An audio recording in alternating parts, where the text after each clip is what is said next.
Hello दोस्तों, आप सभी का एक नए वीडियो में स्वागत है। और दोस्तों, आज मैं आप लोगों को एक इंटरेस्टिंग स्टोरी बताने जा रहा हूं, तो आप लोग सभी इस वीडियो को पूरा जरूर देखेंगे। मैं आप लोगों को एक एक रूल बताऊंगा, आप लोगों को कोई दिक्कत नहीं होगी।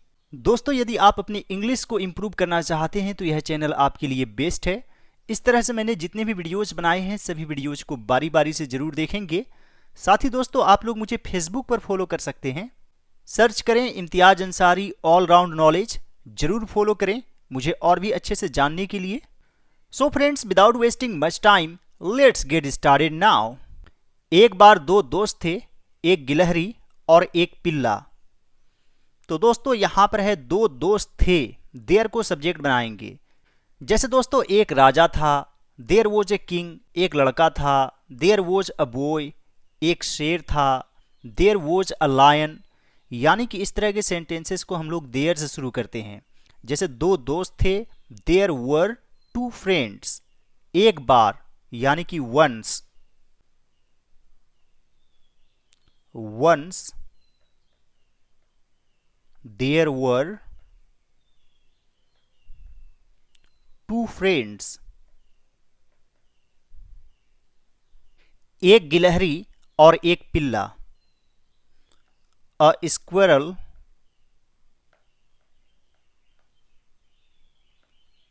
And a puppy.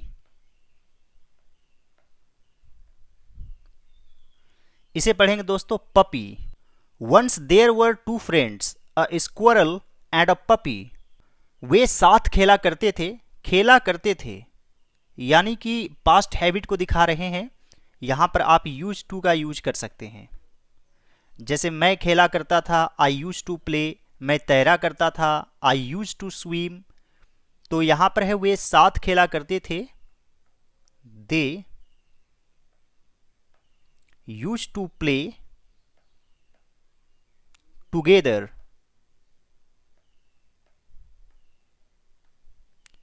They used to play together. गिलहरी बहुत चंचल था और हमेशा गेम जीत लेता था। दोस्तों, चंचल यानी कि जो खेल में अच्छे होते हैं उसे स्पोर्टी कहा जाता है। तो यहां पर लिखेंगे the squirrel was very sporty.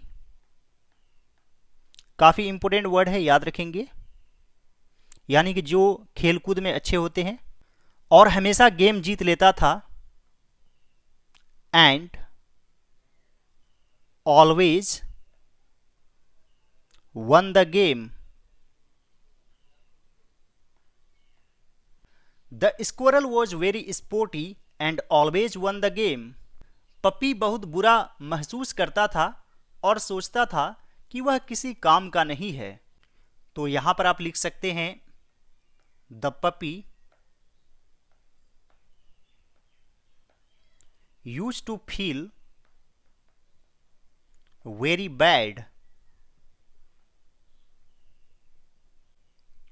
और सोचता था, एंड थॉट दैट वह किसी काम का नहीं है। यहां पर है लेकिन फिर भी वोज यूज करेंगे क्योंकि की से जुड़ा हुआ है। इससे पहले पास्ट फॉर्म में है, सोचता था, थॉट। तो इसके बाद भी पास्ट फॉर्म ही यूज करेंगे। और यहां पर वह के लिए आप ईट का यूज कर सकते हैं, यानी कि छोटे जानवरों में ईट का यूज होता है। तो यहां पर लिखेंगे it was of no use. Of no use यानी किसी काम का नहीं होना। जैसे this chair is of no use, तुम किसी काम के नहीं हो। You are of no use. The puppy use to feel very bad and thought that it was of no use. एक दिन जोर की बारिश शुरू हो गई। बारिश होती है, इट रेन्स। बारिश हो रही है, इट इज रेनिंग। यानी कि इट को सब्जेक्ट बनाते हैं तो यहां पर लिखेंगे one day. It started raining heavily. यहाँ पर स्टार्ट के बाद आईएनजी फॉर्म यूज करेंगे। स्टार्टेड रेनिंग यानी बारिश होना शुरू हो गया। वी स्टार्टेड प्लेइंग यानी हम लोगों ने खेलना शुरू कर दिया। वी स्टार्टेड राइटिंग हम लोगों ने लिखना शुरू कर दिया। गिलहरी पूरी जोश में था। The squirrel was in high spirits.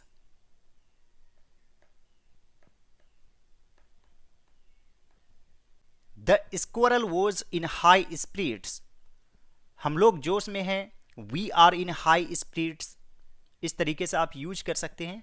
तो यह जो फ्रेज है इन हाई स्पिरिट्स काफ़ी इंपॉर्टेंट है, याद रखेंगे। वह अचानक करतब करना शुरू कर दिया।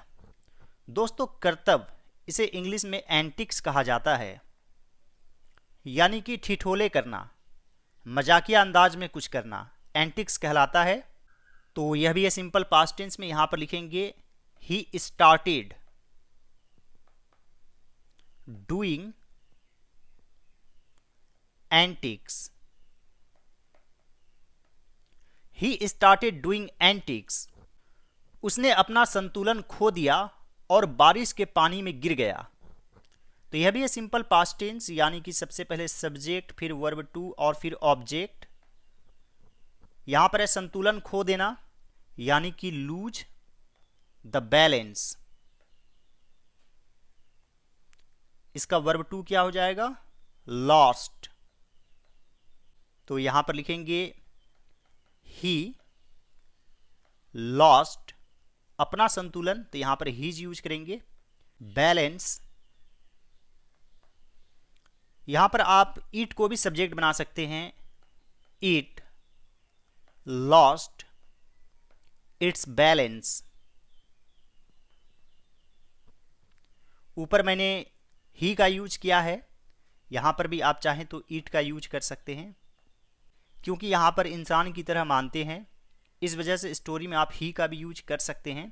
हालांकि जब कोई पैराग्राफ वगैरह लिखेंगे तो आप इट का यूज करेंगे।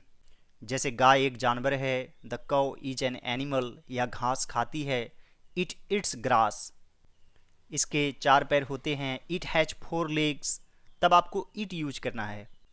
इट लॉस्ट इट्स बैलेंस, और बारिश के पानी में गिर गया।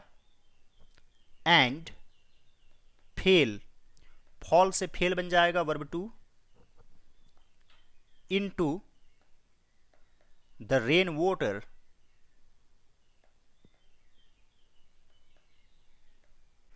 It lost its balance and fell into the rain water, उसने अपने दोस्त पपी को मदद के लिए बुलाया। तो यह भी है सिंपल पास्ट टेंस में, बुलाना यानी कि कॉल। तो कॉल से कोल्ड बन जाएगा। तो यहां पर लिखेंगे इट कॉल्ड इट्स फ्रेंड।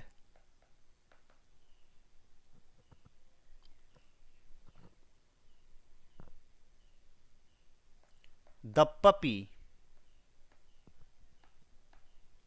मदद के लिए, फॉर हेल्प। और ही लिखेंगे तो यहां पर हीज लिखना पड़ेगा।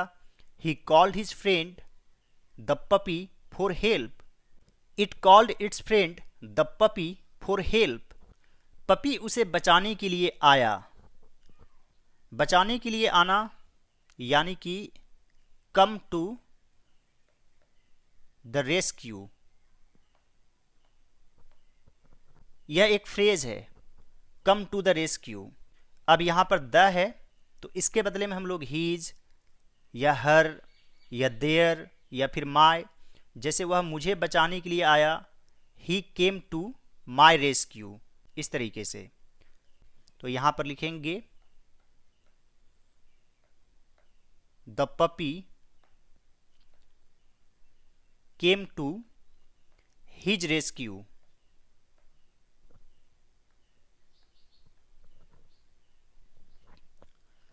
और दोस्तों रेस्क्यू को एज अ वर्ब भी आप यूज कर सकते हैं, जैसे the puppy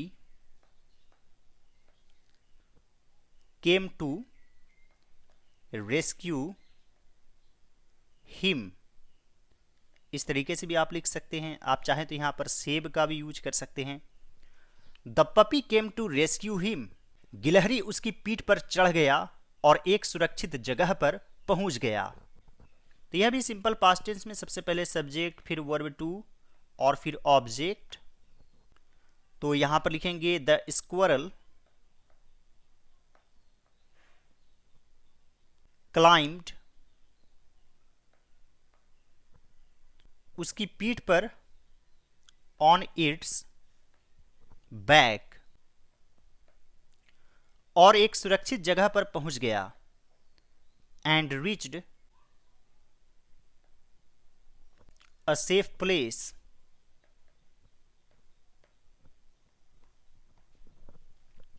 the squirrel climbed on it's back and reached a safe place. उसने अपने दोस्त को उसकी जान बचाने के लिए धन्यवाद दिया। It thanked it's friend for saving his life.